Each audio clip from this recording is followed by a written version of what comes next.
Hello বন্ধুরা, আমার কথা হবে ভূতনির টিজার নিয়ে। টিজারটা আমার মনে হলো যে এই মুভিটা লাইক ইন্সপায়ার্ড ফ্রম ব্লেড, বা যখন বিকরাল গাবরাল হতো ওই ধরনের যে কাহিনীগুলো সেরকম জায়গাতে ইন্সপায়ার্ড হয়েছে। বিকজ যে সঞ্জয় দত্তের লুকটা, সঞ্জয় দত্তের ফিল্ম যেটা দেওয়া হচ্ছে সেটা দেখে ওই রকম কিছুটা মনে হলো। ব্লেডের থেকে ইন্সপিরেশন নেওয়া হয়েছে বা বিকরাল থেকে ইন্সপিরেশন নেওয়া হয়েছে বলে মনে হলো।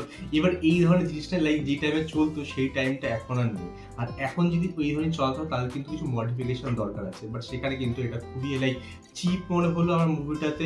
মানে ভিজুয়াল হেভি করা হয়েছে, বাট ভিজুয়াল এফেক্টগুলো সেই স্ট্যান্ডার্ড না যেটা দরকার বা যেটা এই টাইমে দাঁড়িয়ে চলছে অ্যাকচুয়ালি।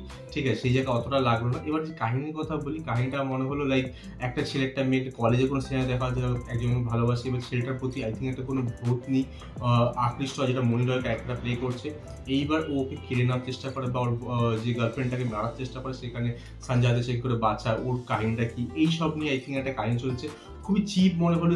একটা সেট পিসের মধ্যে পুরো যে শুটিংটা হচ্ছে বলে মনে হলো। তোমার এমন কিছু ভালো লাগলো না, ঠিকঠাক ওকে ওকে মনে হলো। এটা হলে দেখার মতো মনে হচ্ছে। এটা আই থিঙ্ক বাড়িতে বসে তুমি যদি দেখো আই থিঙ্ক বেটার লাগে। ওটিটি প্ল্যাটফর্ম আসলে এটা বেটার লাগবে। তোমার ঠিকঠাক মনে এমন কিছু হাই ফাই কিছু লাগলো না। সাজ্জাদকে দেখো ওকে ওকে মনে হলো। আর যাই লাইক কসপ্লে মনে হলো, লাইক নতুনত্ব কিছু আছে বা সামথিং নিউ দেখলাম বলে মনে হলো না। ব্যাকগ্রাউন্ড মিউজিক ভালো, যেহেতু শিবের গান চলছে সেটা বেশ শুনতে ভালো লাগছে। তো এটা ওকে ওকে একটা লো বাজেট ফিল্ম বলে মনে হলো। তোমরা কি টিজার দেখে তোমাদের কেমন লেগেছে আমার কমেন্টে জানাতে পারো। আমার সঙ্গে দেখা হবে নেক্সট উইক। বাই।